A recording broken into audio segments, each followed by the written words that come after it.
এপারে হতে ভাসতে ভাসতে ও তুই জাহানায় পারে মন হংস তুই সাঁতার দে না আমি আর আমার স্ত্রী জিন্নি এক শীতের সকালে শান্তিনিকেতনের বাড়ি থেকে স্কুটার চেপে চললাম বীরভূম জেলার কেন্দুলি গ্রামে কবি জয়দেবের জন্মভূমি এবং সাধনভূমি দেখতে। আমি আগে একবার বন্ধু ভাই শুভানন্দের সাথে জয়দেব মেলায় ঘুরে গেছি। জিন্নির এবার প্রথম কেন্দুলি ভ্রমণ।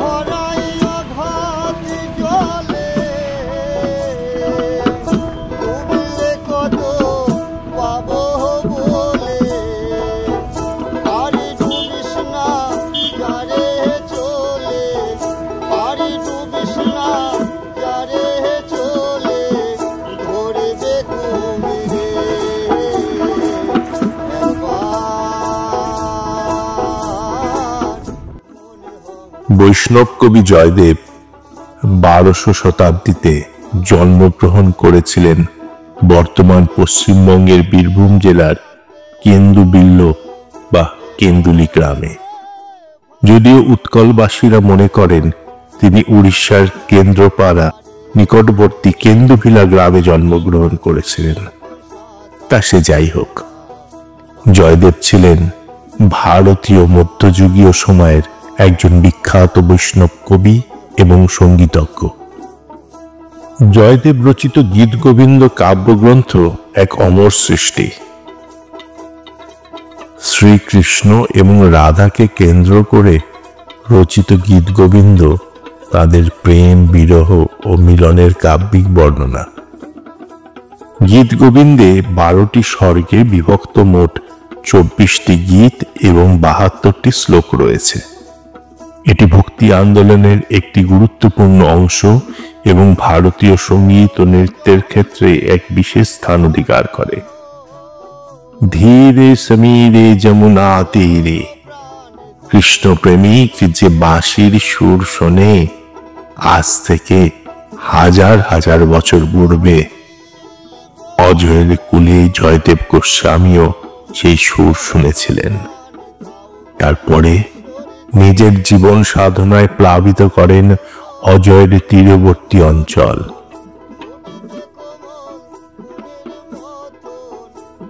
জয়দেবের জীবন সাধনা অনুসরণেই বাংলায় বাউল বৈষ্ণব চিন্তাধারা, বৈরাগী বৈরাগিনী কণ্ঠে কৃষ্ণ নাম,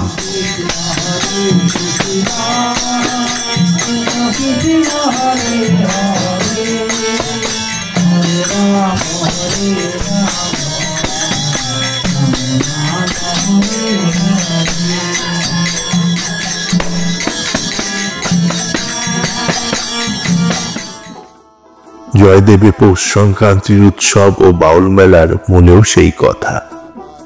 জয়দেবের পিতার নাম ভোজদেব, মাতা বামদেবী, আর তার স্ত্রী হলেন পদ্মাবতী।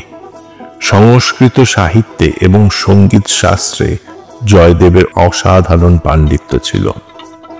তিনি ছিলেন রাজা লক্ষণ সেনের সভাকবি। আকৈশোর, ভাবুক ও উদাসীন প্রকৃতির জয়দেব দয়ানিধি নামে কাশীর এক সাধুর নিকট দীক্ষা গ্রহণ করেন। যৌবনে সন্ন্যাস নেওয়ার ইচ্ছায় নীলাচলের পথে অগ্রসর হন, কিন্তু সন্ন্যাস নেওয়া তার আর হয় না। পদ্মাবতীকে বিয়ে করে সংসারে বাঁধা পড়তে হয় তাকে। জয়দেবের স্ত্রীভাগ্য ভালো, পদ্মাবতীকে সাধন সঙ্গী হিসেবেই পেয়েছিলেন তিনি। সংসারে থেকেও পদ্মাবতীকে নিয়েই সাধন কর্মে রত হন জয়দেব। জয়দেবের সাধনার নাম পরকীয়া সাধনা। এ পথের অধিকার কেবল নিষ্কাম ভক্তের। জয়দেবের জীবনের মূল মন্ত্র ছিল কৃষ্ণপ্রেম। স্বকীয়া রমণী পদ্মাবতীকে পরকীয়া ভাবে সাধনায় চিরসময় পরম পুরুষের দিব্যানুভূতি লাভ করেন তিনি। জয়দেবের সাধন চিন্তার পরিচয় পাওয়া যায় তার গীত গোবিন্দ কাব্যে। জয়দেবের জীবন ও কর্ম বাংলা এবং উড়িষ্যা অঞ্চলের সাথে গভীরভাবে জড়িত। তার রচিত গানগুলি মূলত বৈষ্ণব ভক্তির উপর ভিত্তি করে এবং এটি ভক্তি আন্দোলনের অন্যতম প্রধান উৎসাহ প্রদান করেছে। গীত গোবিন্দ আজও ভারতবর্ষের বিভিন্ন মন্দিরে, বিশেষত পুরীর জগন্নাথ মন্দিরে ভজন এবং সঙ্গীত পরিবেশনার জন্য ব্যবহৃত হয়। গীত গোবিন্দ রচিত হয় দ্বাদশ শতাব্দীতে। এই কাব্য সম্পূর্ণ হওয়ার মূলে একটি কিংবদন্তি প্রচলিত আছে। কাব্যটির মানভঞ্জন পালা রচনায় কবি বেশ বিপদে পড়েছিলেন। কৃষ্ণ কিভাবে প্রেমময়ী রাধার মান ভাঙাবেন, জয়দেব গোস্বামী হৃদয়ে সৃষ্টি সমস্যার এই আধ্যাত্ম আগুন জ্বলে ওঠে। এমন অশান্ত হৃদয়ে একদিন পুঁথি ছেড়ে তিনি স্নানে গিয়েছেন। কুটিরে কেবল পদ্মাবতী। তিনিও কবির এই মানসিকতার জন্য চিন্তান্বিত। এমন সময় দেখেন অন্য দিনের তুলনায় অনেক আগেই কবি স্নান সেরে ফিরে এসেছেন। তারপর মধ্যাহ্নভোজন শেষ করে আবার পুঁথি নিয়ে বসেন। নিত্যদিনের ন্যায় পদ্মাবতীও স্বামীর প্রসাদী থালায় অন্ন গ্রহণে বসেছেন। এমন সময় এক বিস্ময়কর ঘটনা ঘটে। পদ্মাবতী দেখেন স্বামী আবার স্নান সেরে ফিরে এসেছেন। ভয়ে বিস্ময়ে পদ্মাবতী এর রহস্য জানতে চাইলেন। এদিকে পদ্মাবতীকে আহার করতে দেখে জয়দেবও অবাক। পূর্বাপর সমস্ত ঘটনা জানালেন পদ্মাবতী। দুজনেরই বিস্ময়ের শেষ নেই। কথিত রহস্য জানার জন্য তারা পুঁথির কাছে উপস্থিত হলেন। পুঁথিতে যা দেখলেন তা দেখে তারা অনির্বাচনীয় বিস্ময়ে রোমাঞ্চিত হলেন। কবি জয়দেব তার গীত গোবিন্দ কাব্যের যে পাদ পূরণ নিয়ে বড় চিন্তিত ছিলেন, সে জায়গায় কে যেন লিখে গেছেন, স্নর গরল খণ্ডনং মম শিরসিমুন্ননং দেহি পদ পল্লব মুদারম। কৃষ্ণ প্রেম সাধক ও সাধিকা জয়দেব ও পদ্মাবতী দেখলেন প্রেমময় কৃষ্ণ স্বয়ং রাধার চরণ মাথায় করে পরকীয়া তত্ত্বের মহিমাকে মানুষের শিরোধার্য করে গিয়েছেন। এখানে কিছু কথা বলা আবশ্যক। বৃষ্টি, তুমি তো জানো আমার অভ্যাস যে কোনো তত্ত্বের গভীরে না গিয়ে থাকতে পারি না। বৈষ্ণবদের মতো দরবিগলিত অশ্রু ভাবধারায় আমি বিশ্বাসী নই। আমাদের কুলগুরু প্রভুপাদ শ্রী শ্রী বিজয় কৃষ্ণ গোস্বামী প্রভুর বাণীর এতদিন ধরে করা ভুল ব্যাখ্যাকে প্রতিবাদ করেছি। যুক্তি দিয়ে সঠিক ব্যাখ্যা করে অনেকের রোষে পড়েছি। তবুও যা সত্য তার থেকে আমি সরছি না। এই বেলাও তাই ভুল ব্যাখ্যাকে ভেঙে প্রকৃত ব্যাখ্যা পেশ করতে চাই। মা নর্মদার কৃপায় সত্যকে সত্য বলতে আজ আর দ্বিধা করি না। একটু আগেই বললাম না যে কবি জয়দেব তার গীত গোবিন্দ কাব্যের যে পাদ পূরণ নিয়ে বড় চিন্তিত ছিলেন, সে জায়গায় কে যেন লিখে গেছে, স্নর গরল খণ্ডনং মম শিরসিমুন্ননং দেহি পদ পল্লব মুদারাম। কৃষ্ণপ্রেম সাধক ও সাধিকা জয়দেব ও পদ্মাবতী দেখলেন প্রেমময় কৃষ্ণ স্বয়ং রাধার চরণ মাথায় করে পরকীয়া তত্ত্বের মহিমাকে মানুষের শিরোধার্য করে গিয়েছেন। এখানে দেখতে হবে রাধাকে, আর প্রেমময় কৃষ্ণই পাকে। রাধা হচ্ছে জীবাত্মা, কৃষ্ণ হচ্ছে সেই স্থান যেখানে অহরহ নাদের ঝংকার উঠছে। সাধকের আত্মা যখন গুরু কৃপায় এবং সাধনার দ্বারা ধীরে ধীরে উৎক্রমণ করে কৃষ্ণ স্থানে এসে পৌঁছয়, তখন তার সাধনার পূর্ণ বিকাশ হয়। অর্থাৎ তার পা পড়ে কৃষ্ণ স্থানে এবং সেখানে পৌঁছলে তিনি শিবত্ব প্রাপ্ত হন। এখানে পা বলতে আমাদের চলে ফিরে বেড়ানোর দুই পায়ের কথা বলছি না, কিন্তু কেউ এক স্থান থেকে আরেক স্থানে পৌঁছলে তার চরণ বা পা পড়ল বলা হয়। আর পরকীয়া শব্দের নানা মানে নানা মুনি করতে পারেন। তবে সেই বিশ্লেষণে না গিয়ে শুধু বলি, পর শব্দের মধ্যে দ্বৈত ভাব লুকিয়ে আছে, আর আমাদের বেদের বাণী অদ্বৈতবাদ। তাই বলি, রাধা যখন কৃষ্ণের বাঁশি বা নাদ ধ্বনি শুনে এগিয়ে যায় প্রিয়া মিলনে, তখন সেখানে পৌঁছে আর সেই প্রেমিক আর প্রিয়ার দ্বৈত ভাব আর থাকে না, তারা এক হয়ে যান। এবার আসি ইতিহাস প্রসঙ্গে। জয়দেব গোস্বামী নিজে গীতিকার এবং গায়ক ছিলেন। নৃত্যশিল্পে পারদর্শী ছিলেন পত্নী পদ্মাবতী। পদ্মাবতী শুভ সমাজ নামে জয়দেবের একটি গীতিনাট্যের দল ছিল। ওই দলে কৃষ্ণের উক্তি সহ অন্যান্য গানগুলি গাইতেন জয়দেব, আর রাধা এবং সখীদের উক্তিগুলি নৃত্যযোগে পরিবেশন করতেন পদ্মাবতী। জয়দেব পদ্মাবতীর সঙ্গীত শাস্ত্রে পারদর্শিতার কথা শেখ শুভদিয়া গ্রন্থে বর্ণিত আছে। সেই কাহিনী অনুসরণেই মুক্তিপদ্মে তার তীর্থময় বীরভূম বইয়ে লিখেছেন। প্রখ্যাত সঙ্গীতজ্ঞ বুরন মিশ্র উড়িষ্যা জয় করে লক্ষণ সেনের রাজসভায় উপস্থিত হন। রাজ সমীপে তিনি পটমঞ্জরি রাগ গাইলেন। গান শেষ হলে দেখা গেল সবার কাছে থাকা অশ্বত্থ গাছটি পত্রহীন হয়ে গিয়েছে। সকলে হতবাক। রাজা পুরন মিশ্রকে জয়পত্র দিতে প্রস্তুত হয়েছেন। এমন সময় রাজ সমীপে হাজির হলেন পদ্মাবতী। তিনি প্রস্তাব রাখেন, জয়পত্র জয়ের প্রতিযোগিতা হোক, হয় আমার সঙ্গে না হয় জয়দেবের সঙ্গে পুরন মিশ্র প্রতিযোগিতায় অংশগ্রহণ করুন। প্রতিযোগিতা হয়েছিল পদ্মাবতীর সঙ্গে। পদ্মাবতী তার অপূর্ব কণ্ঠে গান্ধার রাগ পরিবেশন করেন। সেই রাগ শুনে রোমাঞ্চিত সভাসদ পদ্মাবতীর জয়ধ্বনি দেন। পুরন মিশ্র জানান, নারীর সঙ্গে তিনি প্রতিযোগিতা করবেন না। তখন জয়দেবকে রাজসভায় আহ্বান জানানো হয়। স্থির হয়, সুরের আকর্ষণে যিনি পত্রহীন বৃক্ষ হরিৎপত্রে সজীব করতে পারবেন, তিনি জয়পত্র পাবেন।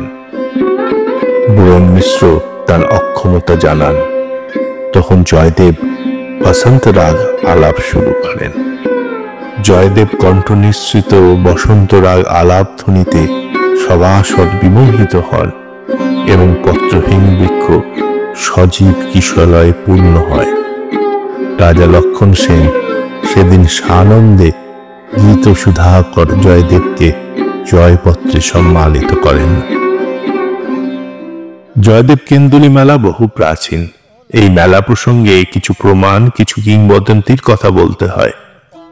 1882 সালে প্রকাশিত বঙ্কিমচন্দ্রের আনন্দমঠ উপন্যাসে অজয় তীরে কেন্দু বিল্লে জয়দেব গোস্বামীর মেলার কথা রয়েছে। আমি বলি আর অতীতের কথা। জয়দেব গোস্বামীর গীত গোবিন্দ কাব্য রচিত হয় 1159 সালে। সেই সময় এক পৌষ সংক্রান্তির দিন কবি জয়দেব মকর বাহিনী গঙ্গার সাক্ষাৎ পেয়েছিলেন বলে কথিত আছে। পৌষ মাসের শেষ দিন কবি জয়দেব ভোরবেলায় গঙ্গা স্নানে যেতেন। একবার কোনো অসুবিধার জন্য তিনি স্নানে যেতে পারলেন না। এর জন্য মনের মধ্যে তিনি অশান্তি অনুভব করলেন। সংক্রান্তির পূর্বরাত্রে চোখের জল নিয়ে শয্যা গ্রহণ করলেন। সেই রাত্রেই কবি এক অলৌকিক স্বপ্ন দেখেন। মকর বাহিনী গঙ্গা হেসে বলছেন, ক্ষোভ দূর করো, তুমি যেতে পারলে না তখন আমি আসবো অজয় স্রোতে বেয়ে কদমখণ্ডির ঘাটে, তোমার স্পর্শে ধন্য হব আমি। ঘুম ভেঙে কবির বিস্ময়ের সীমা ছিল না। ভোরের অন্ধকারেই কদমখণ্ডির ঘাটে গিয়ে উপনীত হন জয়দেব। দেখেন ঘাটের সম্মুখে অজয়ের জলধারা থেকে দিব্য মণিময় কঙ্কন পোড়া দুখানি অমল ধবল বর্ণাভ হাত বেরিয়ে ঊর্ধ্বে উঠেছিল। মা গঙ্গা কবিরাজ গোস্বামীকে সংক্ষেপে জানিয়েছিলেন তার আগমন বার্তা। মা গঙ্গার দর্শন ধন্য উল্লাসিত কবি জয়দেব সেদিন অপার আনন্দে আপ্লুত হয়ে অনেক সাধু সন্ন্যাসীদের নিমন্ত্রণ জানিয়ে এক মহোৎসবের আয়োজন করেন। অনেকেই মনে করেন তখন থেকে এই দিনটি স্মরণে প্রত্যেক বছর কেন্দুলিতে বহু বৈষ্ণবের সমাগম ঘটে এবং মহোৎসব হয়। আবার দ্বাদশ শতাব্দীর কোনো এক পৌষ সংক্রান্তির দিন জয়দেবের তিরোধান ঘটে। বৃন্দাবনের নিম্বার্ক সম্প্রদায়ের 46তম গুরু ছিলেন তিনি। গুরুর দেবদর্শন ও তিরোধানের তিথিতে নিম্বার্ক সম্প্রদায়ের বহু সন্ন্যাসী পবিত্র কদমখেন্ডির ঘাটে তর্পণ করতে আসেন। তাদেরই একজন ছিলেন রাধারমণ ব্রজবাসী। তার উদ্যোগ ও বর্ধমান রাজবাড়ির অর্থ নিয়ে কেন্দুলিতে জয়দেবের জন্মভিটের উপরে ঐতিহ্যবাহী বাংলা টেরাকোটা শিল্প শৈলীতে নির্মিত হয় রাধা বিনোদ মন্দির। বর্ধমানের রাজা ত্রিলোকচাঁদ বাহাদুর 1692 সালের পৌষ সংক্রান্তির দিনেই নাকি মন্দিরে বিগ্রহ প্রতিষ্ঠা করেন এবং মন্দির উদ্বোধন অনুষ্ঠানে উপলক্ষে এক বিশাল উৎসবের আয়োজন করেন। এই মন্দিরের দেওয়ালে বিভিন্ন দেবদেবীর প্রতিকৃতি, বিশেষ করে বিষ্ণুর অবতার ও গীত গোবিন্দের দৃশ্য চিত্রিত আছে। মন্দিরের ভিতরে আছে রাধা বিনোদের মূর্তি, আর সেই সঙ্গে জয়দেব ও তার স্ত্রী পদ্মাবতীরও মূর্তি আছে। প্রতি বছর মকর সংক্রান্তির সময় জয়দেবের স্মৃতি রক্ষার্থে আয়োজিত সেই উৎসবই একদিন জয়দেব মেলা নামে পরিচিত হয়। পরকীয়া সাধক ও গীত সুধাকর জয়দেব স্মরণে বাউল সমাবেশও স্বাভাবিকভাবে এখানেই গড়ে ওঠে। আন্তর্জাতিক জনমানসে ছড়িয়ে পড়া এই মেলায় গোপীচন্দ্রের কাপুক কাপুক ধ্বনিতে অসত্য বটের পত্রপল্লবে শিহরণ জাগে। কলকট্টালে বায়া তবলায় তেরে কেটে রবে খা পড়ে, ওঠে পায়ে পায়ে নূপুরের ঝংকার, আর তার তালে তালে শোনা যায় দেহতত্ত্বের গান।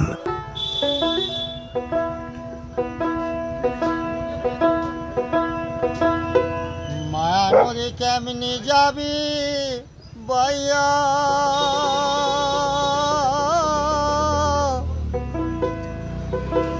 ও রঙিলা দেশে নাইয়া, মায়া নদী কেমনি যাবি বাইয়া,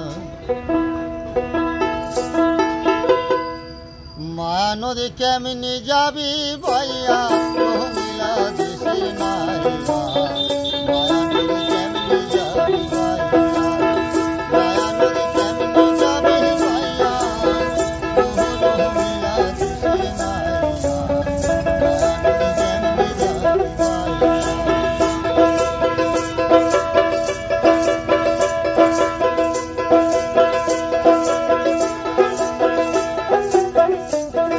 মায়া নদী কেমনি যাবি বাইয়া।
কেন্দুলি বীরভূমের বোলপুর স্টেশন থেকে প্রায় 30 থেকে 32 কিলোমিটার দূরে অবস্থিত। দুর্গাপুর থেকে 22 কিলোমিটার দূরে অজয় নদের অপর পারেও আসা যায়। গাড়িতে চড়ে কলকাতার দিক থেকে এলে পানাগড় ছাড়িয়ে মুচিপাড়া মোড় থেকে ডান দিকের রাস্তা ধরে সহজেই পৌঁছানো যায় জয়দেব কেন্দ্রে। বোলপুর বা শ্রীনিকেতন থেকে বাস, ট্যাক্সি বা টোটোর মাধ্যমে ইলামবাজার হয়ে সহজেই এখানে পৌঁছানো যায়। শীতকালে এই স্থান ভ্রমণের জন্য আদর্শ, বিশেষত জয়দেব মেলার সময়।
যাবি বা